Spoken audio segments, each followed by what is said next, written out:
Hi everyone, I hope you are liking my content. I mean, if there is any feedback, comment, you should add it. Now, in this video, we are going to talk about injection scope, and this is the Big Bang Nestjs playlist. I'm using the mixed content like Hindi, English, but it's basically a Hindi playlist. And we are going to talk about another important topic after custom provider is provider scope. So, provider scopes of three different type: default, transient, default, request and transient. Default is also known as a singleton. Default, request and transient. This is also important concept. अब इस concept का scope का मतलब क्या है? In Nestjs we create services here and there like user service, auth service, lots of services with the injectable. So how Nestjs will create the instance of that service? Sometimes we want to create the instance only when the request is coming, or we want to create an instance of that service as a global singleton, so that whoever uses that service will always use the singleton instance of that service. Or the transient. Transient is whenever, let's say, if I'm using that service, if another module is using that service, a controller is using that service, everywhere it will give its different instance. It will always create a new instance. So you can think about memory and all. Singleton, one instance, you can call that you can access the instance 10 times. It will still represent the same instance. Okay. Singleton, request and transient. Let's talk about them. So difference is simple. Here we specify injectable के अंदर हम scope के अंदर define करते हैं. If you are not specifying scope at all, it's a singleton. It is using default.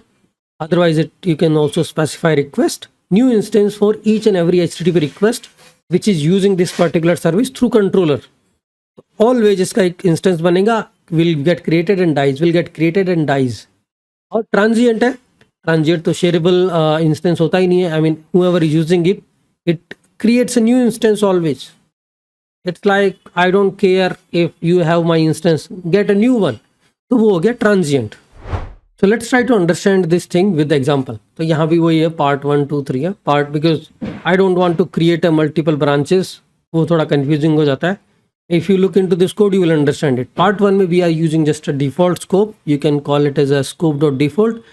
आप specify करो इसको या नहीं करो. By default, it's a default. It means it is using singleton instance. तो ये user store है हमारे पास, उसको I'm using it in the user controller. I mean, there are two controller and one service. To just showcase this demo, means both the controllers will try to access the same user store instance. So here you can see this is the user store service, injectable service, using the default scope, and inside a constructor I'm trying to check how many instance has been created, because when the instance is created it will call the constructor and it will try to increment this. So अगर एक बार ही constructor call होगा, you will get only one message with instance 1. अगर आप इसको 10 times इसका instance create करोगे, that means 10 times constructor is being called. Basic concept है class based thing का, and we will be calling get store only. Now we have two different controllers. So we have this student controller and the user controller. A student controller and user controller in both. I'm just injecting this service, user store, and trying to call this .store.get store. That will tell me, okay, how many instances this particular service has. Student controller and another is just a user controller. Okay, now let's try to see and debug this.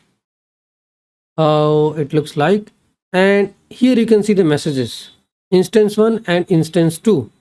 Instance 1 and instance 2. So now let's see what scope I'm using in this particular class.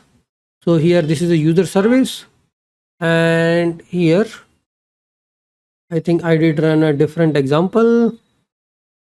Okay, this is my main module was pointing to the part 3 of this. Sorry for that. Let's roll it back to the part 1, and you can see here now we are actually hitting the right code. There are part 1, 2, 3. You can get the user module from any of the part. So now I'm pointing to the part 1. Part 1 में point कर रहे हैं. अब देखो user controller and student controller. Both are printing the same. I'm using the instance 1. I'm using the instance 1. That means कितने भी controller हो, उस service को जितनी बार भी inject करोगे, every time it is going to use the same instance of that singleton user store service. That's why you see only instance 1, instance 1. अब यहीं पे you just change the line 3, part 1, part 2, part 3. इसमें user store service है with a different scope, so you will see the different output here. Now let's talk about part 2. Part 2 में what I changed nothing. I go to the user store and I just change the scope to request. That's the only change which I have done in the from the part 1 to part 2. And I can just see I just logging out the number of instances. Now we are using this across two different controllers. Okay, so let me see if we are outputting this correctly. So in part 2 the scope is request. So you will not see any log message कि जब हम इसको start कर रहे application को log message इसलिए नहीं आएगा because there is no instance exist right now. You see the magic?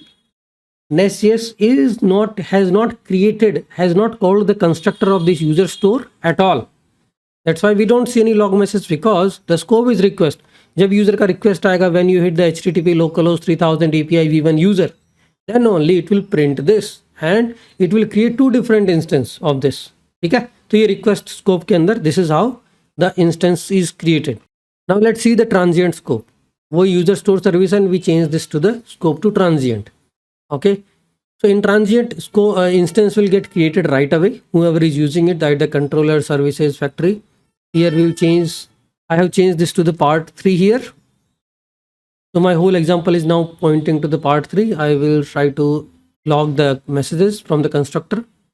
And here you see we are getting the user store in it, instance 1, user store in it, instance 2. That means there are two controller which is using the user store service. They got their own instance created separately. That's a transient. Now there are 10 controller or maybe a 10 different another service which are using this particular user store. They will all get their shared instance. Sorry, not shared instance. They will all get their own instance. So अगर 10 service है 10 controller में use हुई है तो 20 instance बनेंगे. But in the request को when the request come it will create a one instance will be shared among, but after the request overs it dies, and whenever the new request come it will create a new instance for it. Okay, so this is how this whole mechanism really works.